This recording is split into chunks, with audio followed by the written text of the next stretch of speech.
Assalamualaikum warahmatullahi wabarakatuh. Perkenalkan, nama saya Irma Ulantari, NIM 2111290061.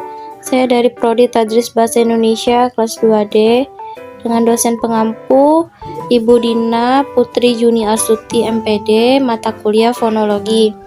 Baiklah, di sini saya akan membacakan materi tentang klasifikasi fonem bahasa Indonesia, distribusi fonem bahasa Indonesia, dan realisasi fonem bahasa Indonesia. Yang pertama kita akan membahas tentang klasifikasi fonem bahasa Indonesia.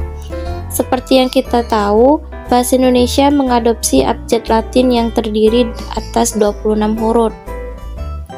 Namun, jumlah fonem dalam bahasa Indonesia lebih dari 26. Pengklasifikasian fonem bahasa Indonesia didasar korpusan pada pola pengaplikasian bunyi yang biasa dilakukan oleh fonetisi. Dengan demikian, pengaplikasiannya bisa memanfaatkan peta bunyi vokal dan peta bunyi konsonan. Fonem merupakan penamaan sistem bunyi yang membedakan makna, maka jumlah fonem tentu lebih sedikit dari bunyi-bunyi yang ada. Bahkan, jumlah dan variasi bunyi bahasa Indonesia yang tak dapat dipastikan jumlahnya itu sebenarnya merupakan realisasi dari sistem fonem yang terbatas jumlahnya. Berdasarkan hasil penelitian, fonem bahasa Indonesia berjumlah sekitar 6 fonem vokal dan 22 fonem konsonan. Dikatakan sekitar karena jumlahnya masih bisa berubah. Hal ini sangat bergantung pada korpus data atau berupa hasil rekaman yang dipakai sebagai dasar analisis.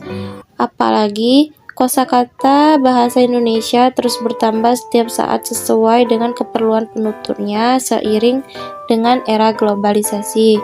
Fonem-fonem tersebut terklasifikasi menjadi 3, yaitu fonem vokal, fonem konsonan, dan fonem diftong. Baiklah, yang kedua ada distribusi fonem bahasa Indonesia. Distribusi fonem bahasa Indonesia adalah letak atau beradanya sebuah fonem di dalam satu satuan ujaran yang kita sebut kata atau morfem.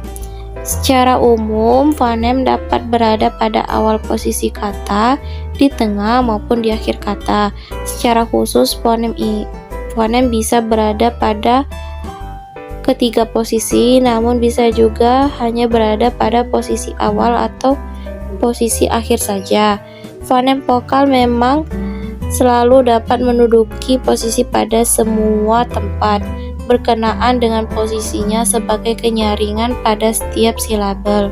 Sedangkan fonem konsonan tidak selalu demikian. Mungkin hanya menduduki awal atau akhir, tapi mungkin saja hanya menduduki posisi awal. Dan yang ketiga ada realisasi fonem bahasa Indonesia. Realisasi fonem adalah pengungkapan yang sebenarnya dari ciri atau satuan fonologis, yaitu fonem menjadi bunyi bahasa. Realisasi fonemerat kaitannya dengan variasi fonem. Variasi fonem merupakan salah satu wujud pengungkapan dari realisasi fonem, dan ada beberapa jenis realisasi fonem, yaitu realisasi vokal dan realisasi konsonan. Baiklah, itulah tadi materi yang sudah saya sampaikan. Apabila terdapat salah kata atau kekurangan materi, saya minta maaf, pada Allah saya mohon ampun.